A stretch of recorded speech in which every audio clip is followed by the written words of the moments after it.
ARE is my own business I set up about 11 years ago on a part-time contract for 6 months to design the first auction the Commonwealth Government wanted to run for vegetation management. And the University of Adelaide is a hobby. So most of what I'm going to talk about comes from that, from running the business and the commercial imperative behind designing running auctions as the kind of middle person between the investor, the state or Commonwealth, and the landholder. So I entitled the thing Lessons, so I thought I'd just get the lessons out of the way and I could talk about whatever I liked after that.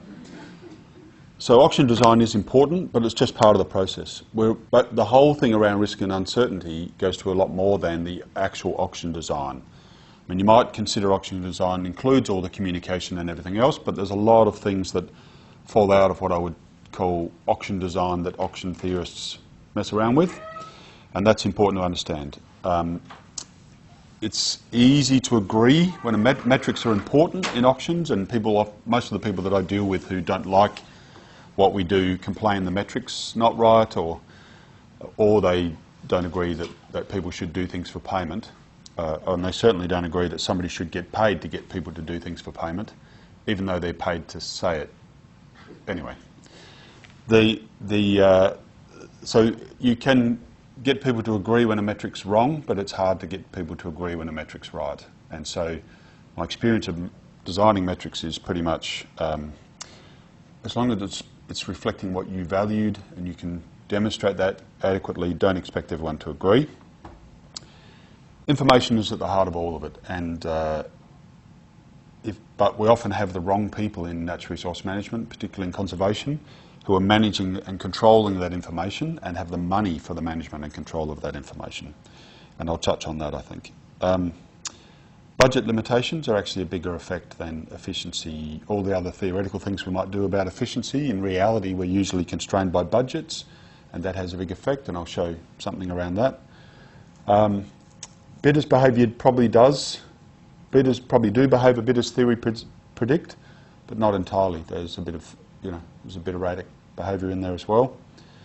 And auctions have to tangle with this confusion of other policy instruments that might be concomitant with an auction, or a legacy effect, or something that's going to happen, or expectations. I've had landholders who didn't want to enter an auction because they thought a carbon scheme was going to be and up and running any time from 2002 on.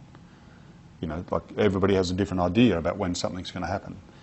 So I'll touch on some of these with some real evidence, but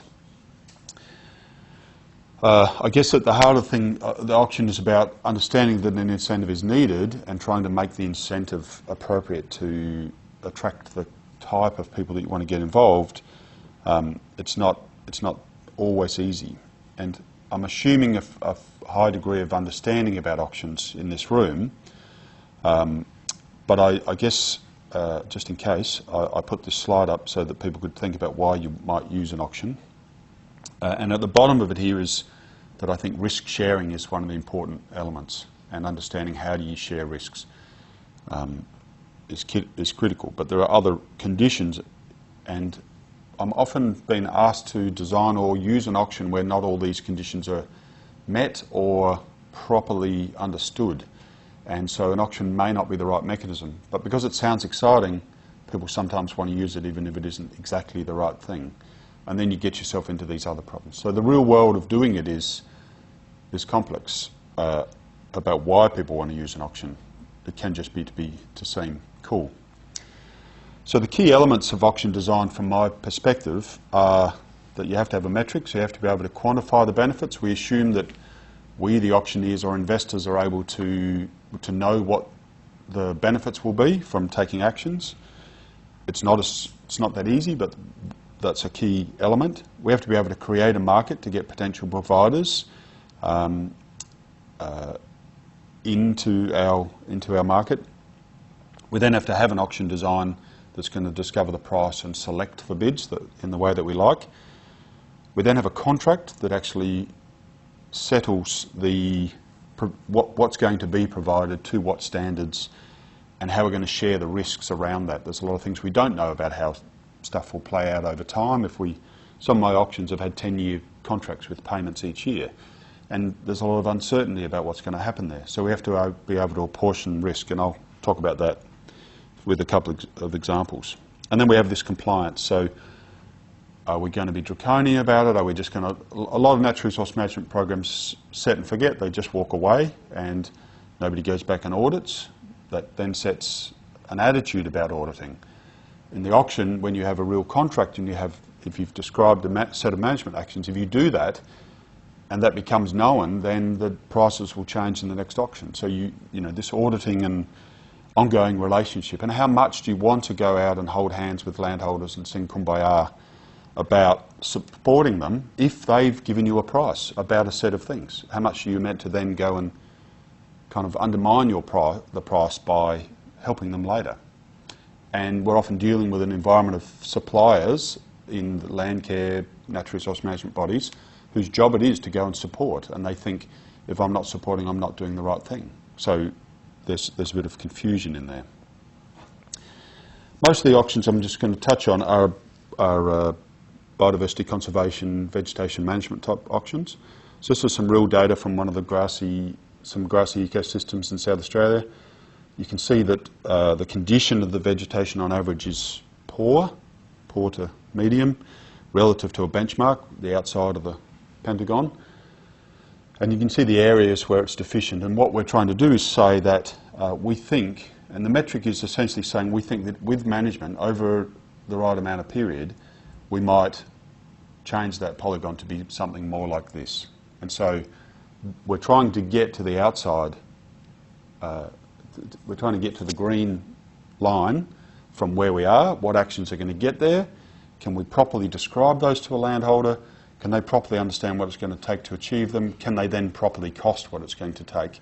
And are they still interested after all of that trouble that they've just been through? So we need a metric to measure our chance of getting there. We need to have some understanding of whether it's likely, and we have to be able to communicate that to build confidence in that likelihood, and then be able to describe it in contracts. So this is just a picture of a suite of my auctions in Eastern Mount Lofty Ranges over the last 11 years. So these regular polygons are BushBids programs, and this purple one is the environmental stewardship, which was the Commonwealth Government's program. So different metric, different design, different communications, but we ran it. We had input into the design and ran it. All these regular polygons, like the green we did 2 rounds, the yellow we did 2 rounds, and this red one we actually did 3 rounds, 2 real rounds, and one was a rebid round for unsuccessful bidders who just got to put another price back in. So we've covered a fair bit of ground with just that auction, but I'll talk about a few others as well. I don't want to go into this in great detail, but this is really about the process of eliciting participation. We have to set some rules about eligibility, set some standards about what might be achieved, communicate those, focus on them, articulate what the main benefits are going to be for the environment and for landholders who might participate. This is an example from the BushBids, biodiversity vegetation management auctions. We then need to be able to describe in a management plan, and we do that in consultation with the landholder. So we set levels of delivery that they might be able to provide and discuss what's going to be appropriate for their property. Some things are not negotiable, others are negotiable. We value different levels of achievement, different packages differently, and we try to explain that as best we can to landholders about what they're getting into without kind of giving the game away about what's worth more. So for example, a covenant on a piece of vegetation that you're going to manage for 10 years, what's it worth to have a covenant? A permanent extinguishment of development rights. What would you put in your metric? Don't know. What would you tell the landholder? If you knew, if you're going to multiply by 4, would you tell the landholder that it's a 4 times multiplier for a permanent covenant? Don't know. Maybe, maybe not. So, right? So it depends what your objectives are. These things you have to decide, because they'll ask, what's it worth to me? And you'll say, quite a bit. Or 4 times. But you have to decide how you're going to deal with that. And that's true of many actions. You know, is this one really worth it? Is it worth my while getting into this part of the contract, or is that a trivial thing that's going to make very little difference? So I might bear quite a high cost for a little improvement in my gain score. So all these things happen, and then we flow through to successful and unsuccessful bidders. So let's look at a real one. Everyone, Peter can see this ice hockey stick. So here's a real one where we ran it. It was called Woodland BushBids. It was one of those polygons. Can't remember which one. Yellow, I think. And you can see that we set a selection cut-off here where we said that's all the value that we're going to purchase in that auction. Yeah? So that's pretty standard. But what really happened was we had that amount. Cumulatively, that was for $460,000 if we bought every single one. This was substantially less. Actually, the total biodiversity benefits, this is the price per benefit, the total benefits was 137,000-ish benefits up to here. We would have, if we purchased all. The unsuccessful, these only carried a very small proportion of those. So we got most of the benefits up to here without paying for this amount, right? The question then was, should we buy a few extras? Because there isn't a clear market signal about exactly what a benefit in this metric is worth. Right? We'd done a couple of auctions. We didn't know for certain, should we buy these or not? They're not offering a lot of extra points, but are there other points out there in the landscape? So I convinced the people that were giving us the money that we should run another round, that people might have been sitting on the fence, and I had a feeling that others would participate, and I actually had a few expression of interest that hadn't got into the auction in time. So I had a feeling, I thought we could get more. And so I said, but it will cost you another $100,000 to run another auction round. So you've got to decide, am I going to buy these to get this amount of benefit and close the auction? We didn't have a lot of money left, but I said, I think there's more out there in the market for another 100G. We'll go and get that, we'll bring it out into the market, and then we can select whether it's worth it or not. Obviously, I have a vested interest in getting another $100,000 to run another auction, right? Some of these auctions I've run I've won the job to run them under tender, but in this case, of course, if there was a tender for me to run it the first time, the second time I'm just trying to get a variation of my contract. So then you have to say, am I acting honestly? How are we going to deal with that? What will happen? Anyway, they believed me that we could do it, and we ran another auction. We got quite a few extra bids, and with extra money, I mean, this one represented $1.3 million of benefits, but you can see, of offers, but you can see there's a few fairly high price options in there, and so we were able to select with additional money value up to here, and that was actually where we ran out of budget. And in that case, we bought another 90,000 benefit units, and we left another 20G out. So our decision there was probably justified. The $100,000 was well invested in terms of getting all these extra benefits. So they come at a higher cost because we have to add $100,000 to the total pool of running at a second round. But then again, we weren't going to get many more by just buying high-price units. So this is a practical challenge. Do you think there's going to be more in the market? Is it worth running again? Would you pay that overhead? How do you manage all of that? In this case, in my view, it paid off pretty neatly. Are those actually zero bids? Sorry? No, they're not zero. They're just clumsily marked. There are no zero bids. And this is bush tender data. I don't have permission to show you, but I evaluated bush tender, and you can't tell much from it, but essentially the percent of offered benefits purchased in each of these rounds, 6 rounds, was pretty high. Right? So they have a curve, and they've gone a fair way around the curve in terms of the benefits, and there's some left over that they didn't purchase, averaging about 85%. The percent of the total price they paid to get those 85% of benefits was more around the 45 mark, 45%. So they're selecting the cheaper priced benefits. And in all of those, the average ratio of the purchase benefits to the offered price is just under 2. If you went further up the curve and you bought another 5% of benefits, another 5% of contracts were purchased, it drops a bit, right? That ratio drops a bit.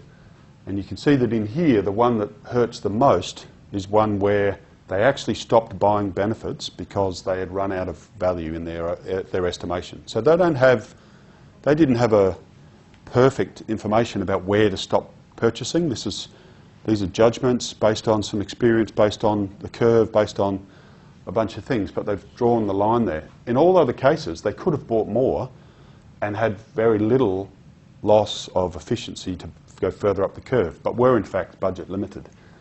And really, they should have been able to go back to the investor and say, for another 200G, we can get these extra benefits. We've already spent the overhead. We can make the whole thing more efficient, but which is what I've done every time. But Bush Tender never did, or didn't in those 6, and usually didn't have the option to do it. But then again, they didn't have any private incentive to run another round or get more bids or sign up more contracts or anything else, whereas I do. Do people bid their price? Theoretically, they would, right? Or they would, depending on uncertainty, and they might try to seek an information rent. This is a repeat round, so we had people who were unsuccessful. This is the landholder number, so you can see a couple of them had multiple bids, which means different parcels that they're bidding on. And they were unsuccessful in one round, and we asked them, would you like to bid in the next round? So these are the ones who bid without changing their management. So it's purely, they've been in the round, been told they're unsuccessful, and then they get a chance to rebid for the same set. And you can see that some are reasonably large native vegetation managers. This is in the wet areas of South Australia, the high value properties. This is $3,000 an acre sort of country, and some of them are quite small. And you can see that the difference in the money can be quite substantial. There's $25,000 differences here where people have bid again $25,000 less for a 5-year contract on 15 hectares. But if you really look at it, you can see that the landholder number 6 bid higher the second time round, but she was crazy and she probably forgot what she bid the first time. And she has a tiny property. And so everything she does adds substantially. And we're only talking, we're not talking a lot of money, but it adds up to a lot more per benefit that she was asking for in the red. The greens are near zeros, okay? So if we just draw the line at around 20, they're the near zero differences. And interesting that they're adjusted at all if they're, there's only a few that are actually zero, where somebody obviously wrote down what they bid the first time and then sent the same price. Other people might have had rough workings and put more or less the same price in. I'm not sure what's going on with a -3 or a +5. But although, I am sure this is a $2,500 or $2,000 difference in your next bid, right? So they're saying, I will discount some small amount, but it doesn't add up to much over the full contract for 5 years for 53 hectares.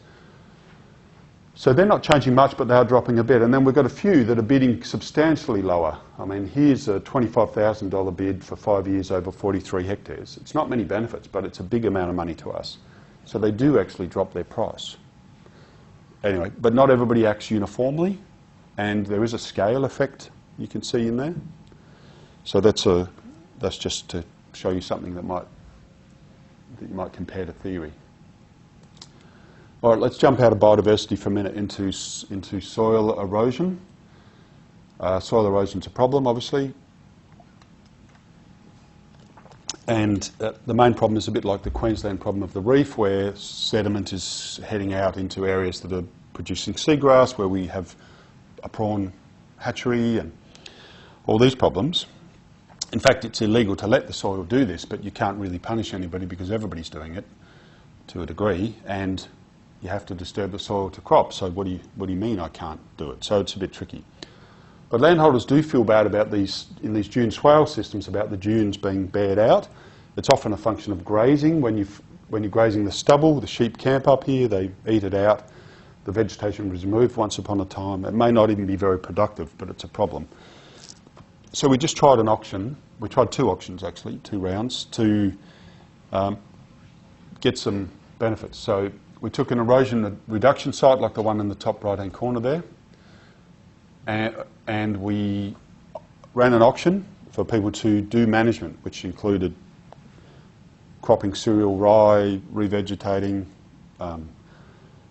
I actually allowed non-declared weeds to be grown, right? So that's not my problem. Electric fencing, all of these things. And so we get a nice curve and we're able to select efficient, what we think is good value for money. And the back of the envelope calculation that I mentioned to some guys yesterday is that essentially people were bidding about 10 years of interest on the cost of doing it. Right? So it's a 3-year contract where you have to get a certain amount of cover every year for 3 years, so that you're giving us an erosion risk reduction. And they bid about the cost of borrowing the money to do the work over 10 years. That's one way to look at it. That's the way I've looked at it. But they said to me, and I said, I want you to get cover, 50% cover each year for the next 3 years. And if you do that, we understand that will control the erosion risk.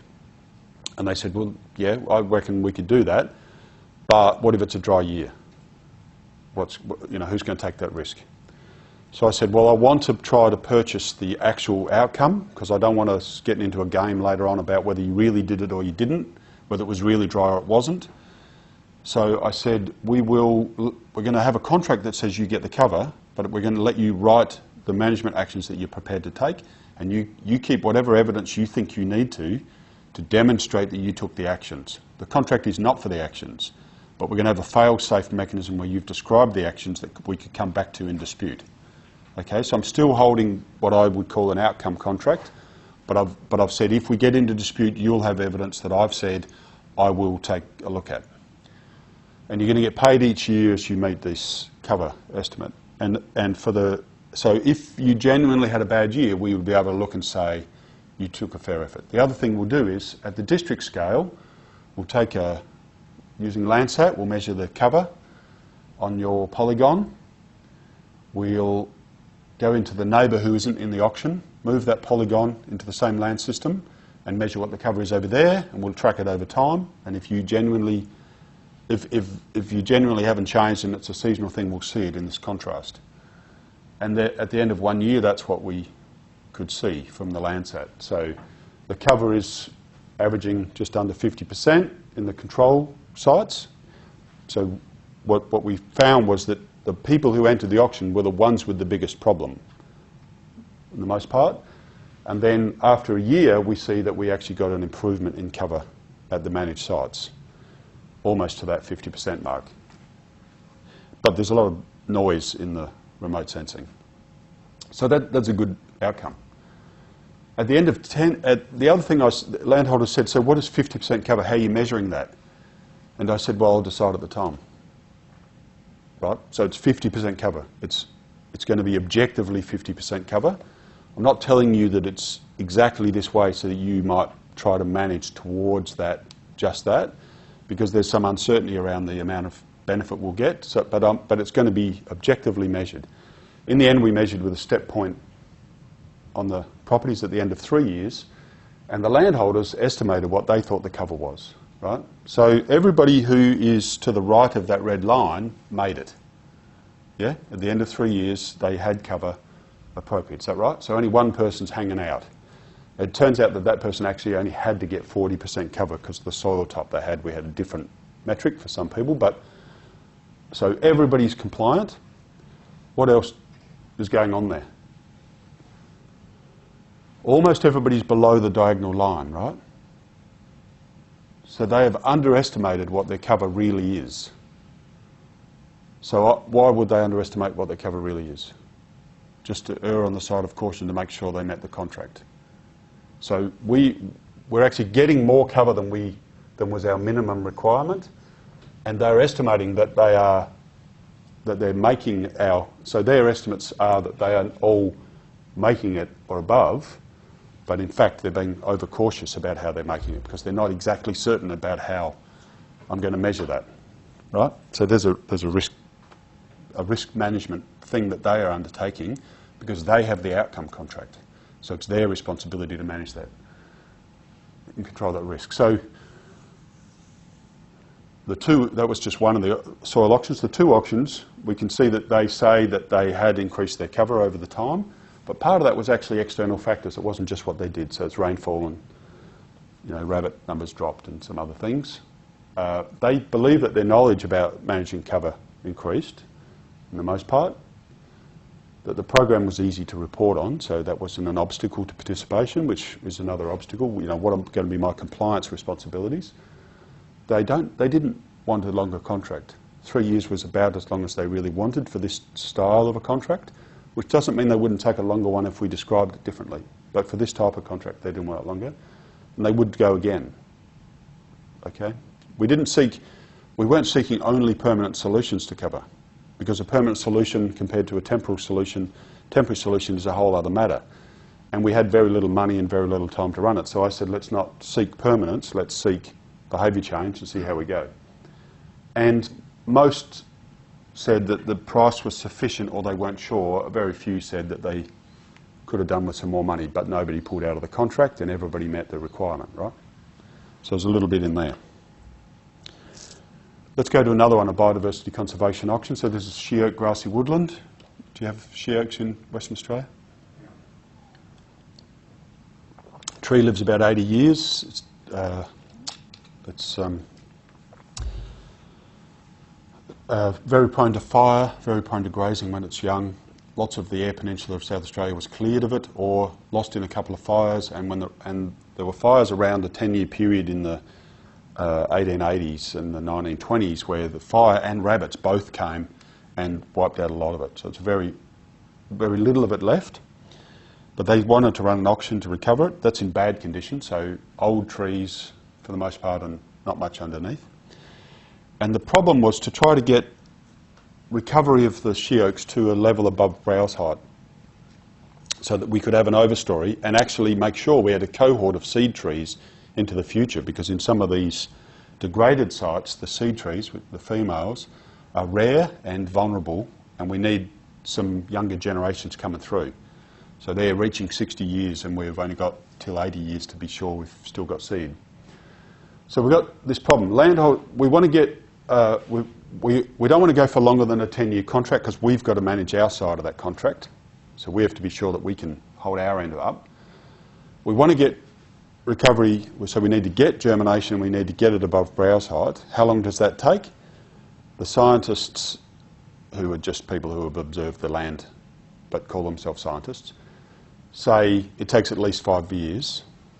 The farmers say, well, I think you could do it in 4, but it might take 10, and everyone agrees it could take up to 10. So what do we do for a contract? Do we offer 10-year contracts of no grazing, of grazing management so that we can get regeneration? Or do we offer 5-year contracts and take the chance? So what I did was I said, we need to suspend grazing here, but ultimately what we want is sustainable grazing here, where we might get some regeneration in the future, even if grazing is used. So we might be able to manage grazing in a way. And we might want landholders to learn about the economic efficiency of grazing in a different way over time. So we want to keep that relationship. It's not a hit and run problem. So we want to suspend grazing. The years until the targeted she-oak height's achieved is a bit uncertain. It goes across spans this time. How are we going to deal with that? We could offer contracts for 10 years, or we could resume grazing at some time. So what I said was, the contract is for 10 years. At the end of 5 years, you can resume grazing if we agree. Okay, so I've built this if we agree factor into the contract. So the landholder then has to say, I might be able to resume grazing in year 5 if everything goes all right and if these people are still reasonable, or 6 or 7 or 8 or 9 or 10. So am I now still bidding for a 10-year contract, or am I bidding for a 10-year contract minus some amount that I think I'm likely to be able to adjust based on my trusted relationship with the agency and my belief about how long it will take to get regeneration? So what do you think? Do you think everybody bids to 10 years, or they bid somewhere a bit less than 10? Because I don't know. I actually don't know. But I thought it was fun to try, so I tried it out. But I don't know what they actually did. But they took up the contracts. And we used a uniform price so that everybody was feeling okay about it. All right. In the BushBids contracts, those ones, the biodiversity ones in the Eastern Mount Lofty Ranges, we've had 400 and something landowners engaged, a lot of management plans over a large area, which this is the intensive agricultural zone, so it's not the big country. Funded about 30,000 hectares of, and covenants over quite a large number of new covenants. And I can tell you that the prices, which I'm only going to tell you in hectares a year rather than benefits a year, because benefits per year don't make any sense if you don't know what the benefit is, but I can tell you that you can see that we had contracts for different lengths of time. This is the BushBids, and this is that stewardship, Commonwealth Government stewardship program I said we ran, but it was there. The prices per hectare per year varied, and they vary more or less in relation to real estate values, except for this one, which is the same as this one. That's the same area. Right? Does that make sense? And the other thing to note on here is there's a very wide range in the price per hectare, which is also in the price per benefit. Right? There's some very cheap and some very expensive ones. You don't buy them all, but they're offered. So these two are actually in the same area, and the difference between them was really that the Commonwealth had their hands on this one, and the way that they communicated and managed this situation, and the way they even described the management requirements was different.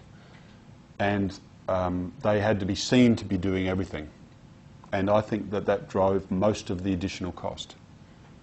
Right? We didn't buy very different benefits between these two auctions. So there could be other effects in there, but a lot of what the landholders were doing was responding to the Commonwealth, bragging about their deep pockets, communicating about very restrictive practices rather than understanding negotiated agreements, things like this. So while it's not very thoroughly analysed, communication definitely plays a strong role in price solicitation, because you are talking to people who their prices do depend a bit on their trusted relationships, on the feelings they have about the likelihood of punitive consequences if they fail into the future, the likelihood of auditing and what type of auditing. All these things matter to people. Key things that come out of the contract are that previous contracts with the paid advisors were pretty rare. About a quarter of people had something, and it was usually for one or two actions. Previously received funding, a fair few, but it was usually just single year, single action thing, so not comprehensive management of a block of vegetation. Had a vegetation management plan, only a quarter, and most of those were just descriptive of what's actually there, not what do you have to do to improve it from that pentagon to the outside. It was just, here's the description and here's some actions, not very doing. And most found it extremely difficult to set a price. Okay, so I'm going to finish on the problem of price setting. It's very difficult to set a price. We surveyed people 2 years after the contract and said, we didn't ask them, do you know your own costs? We asked them, was the cost of the three main things, the contracted labour, the material and your own time, was it more, the same or less than you anticipated at the start? And they say that mostly it was less than or equal to for material and contracted labour, but there's a lot more of my time going into this. So if they're truthfully reporting to us that they are putting more time in a sense they're absorbing a cost that they hadn't foreseen. It might just be environmental variability, that this is the time that I needed to be on top of that. It may be an early in the contract consequence, but it suggests to me that they didn't actually know their cost at the beginning. Nobody's pulled out of a contract here, right? So they're saying they've put more time in than they planned to, so they've sucked it up, which means they had a bit of slack to suck it up with. And so that's that's a critical issue to deal with. Do landholders understand their prices, and how do they deal with it afterwards? And how flexible is the arrangement to be able to do that? I'll leave it there, Maxim.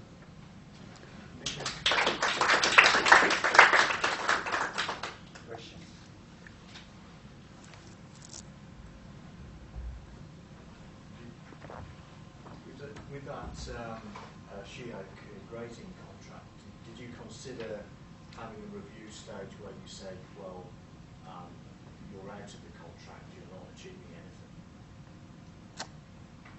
Oh, you mean if nothing regenerated?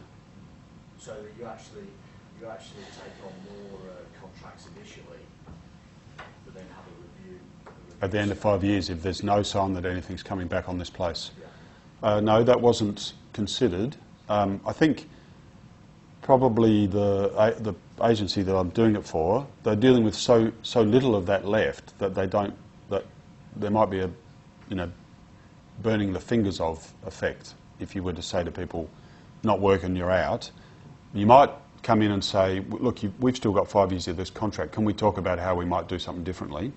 That might even be happening. So that I usually go up to the point of the contract and then I'm not involved.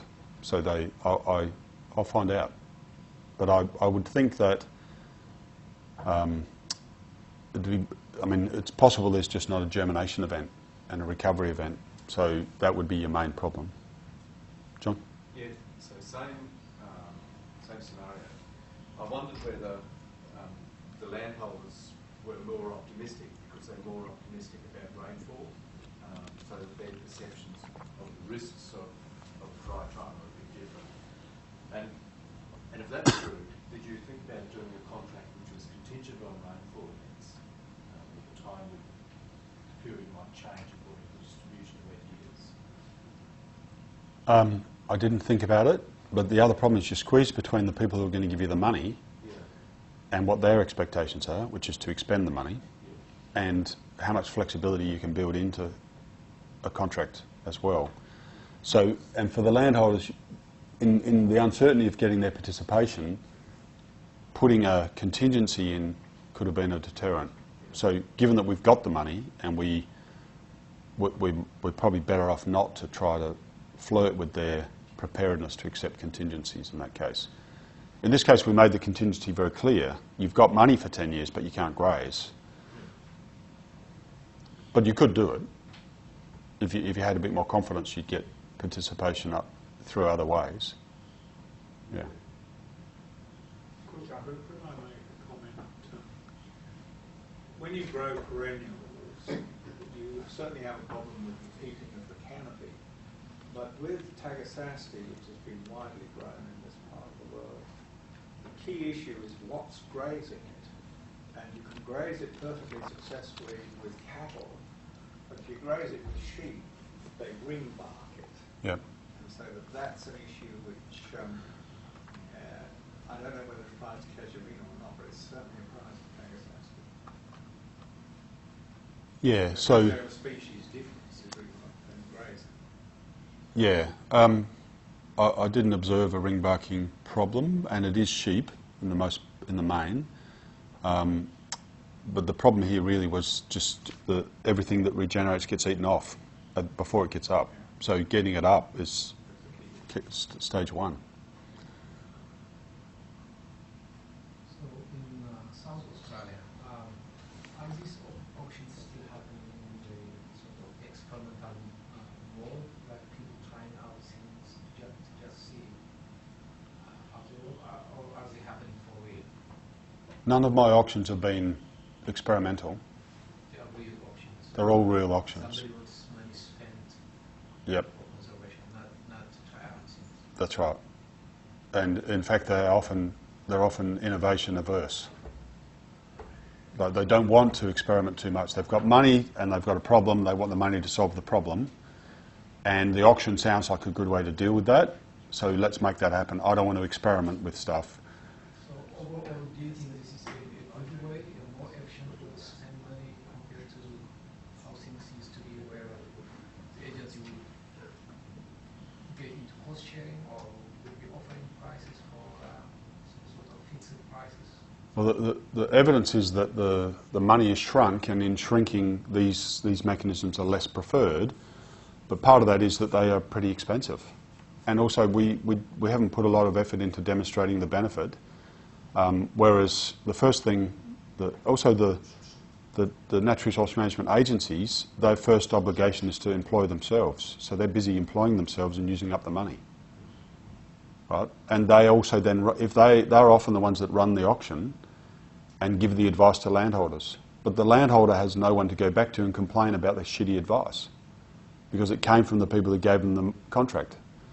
So if we were to progress, the way to do it would be to sack all the good people in those agencies, all the good land carers and NRM officers, and they can set up privately to give advice, and we give them money. The bad ones can stay there and administer the money to the farmer, who can then go and get the advice they need and make the advisors accountable. That would be my formula. Do you want to write a sack the land care officer paper? Anybody want to put their name on that? So what happens at the end of these contracts? Is there any discussion about, all right, you've got these gains in SHIOC after 10 years, contract comes to the end, or priorities change, are they then all lost, or is there some idea that they'll transition towards a covenant or some fixed long-term? So the covenant's offered in the first place. You can choose a covenant. You could, of course, make it compulsory, but you drop participation. What we have found is that some people who have done it for 5, even 10-year contracts, at year 4, 5, 7, 8, they think, I don't want all my effort to be wasted later, and I wasn't going to do anything else anyway, so now I'll seek a covenant, even though I'm not going to get rewarded in my benefit score, and so I can't get paid for that. I will now seek it. And they're all, when you have a 10-year contract, you're dealing with a young man like me who's an old man by the end of the contract, right? So people have very different perspectives in that 10-year phase, more likely to have a view about legacy and other things, superannuation aside. So it's possible to talk to them more about what the options there are. And I'm about to go and interview participants at the end of contracts and say, what are your hopes and what mechanisms would you use now to conserve this over time? And if they just say, well, I want another auction, I want more money, I have a student looking at, well, what would you charge now for the future? In the SHIOC ones, the idea was that in the last 5 years, or once we are able to reintroduce grazing, we have the conversation about what the economics of your grazing really is. So what is it really costing you to be a bit more conservative for the understory? And then, so what is it worth to you to sort of have good, to maintain good grazing compared to your old approach?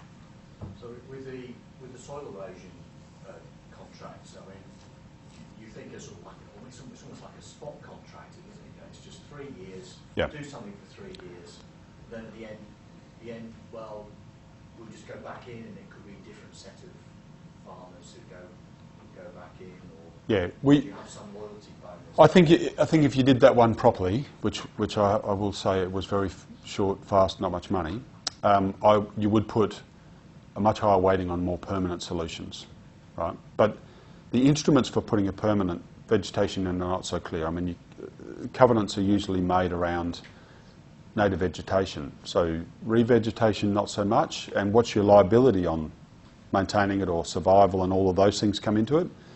And if you want to pay for permanence, that was going to use up a lot of our money, and I was deliberately making sure that we could make the instrument work and demonstrate it to the region and to the farmers, rather than get 3 bidders and buy one of them who planted native vegetation, because then where are we left? I mean, I'm talking, those soil auctions both had less than $100,000 to spend, so they're not big money.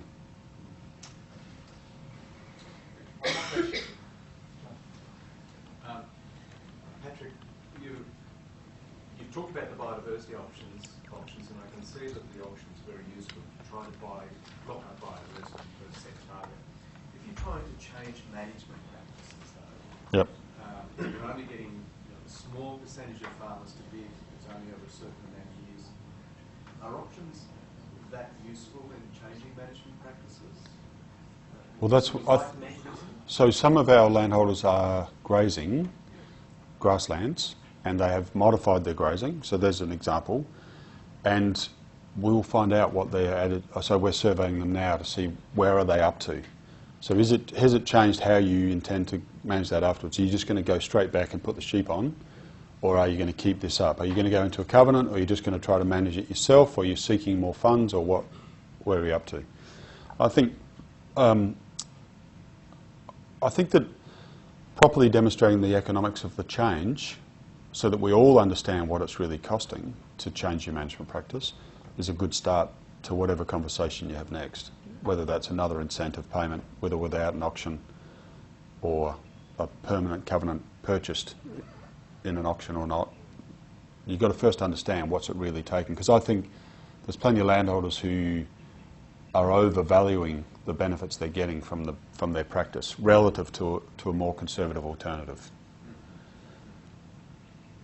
In the grazing space, anyway. It would have been nice in this last graph if you actually had asked if it was less than expected, equal to expected, or more than expected. I've just grouped it together. You've grouped it together? Yeah. Okay, so But I have it, yeah. So some of them are less than expected, yeah. One guy rang me up and said, I've got money for weeds, but the main weed didn't come up this year. He said, should I send some money back? And I said, no, don't send it back. Hang on to it, because if you get twice the weed next year, I'm going to come after you. Actually, following up on it, did you or someone ask the question, like, well, if you were to do this again, or we were to do this again next year, would you price things differently? Would you ask things differently? Well, that's what that soil auction showed. That the proportion of people said we got that pretty right, but another group, maybe, 10, 20% thought they would have charged more, and a few were uncertain. They hadn't really tracked it, so they're probably hovering around the, not much more. So, yes, I think people say they would charge more, but that's not the same thing as putting them under competition again. Mm. Any more questions? Okay, thank you very much, Patrick. Pleasure.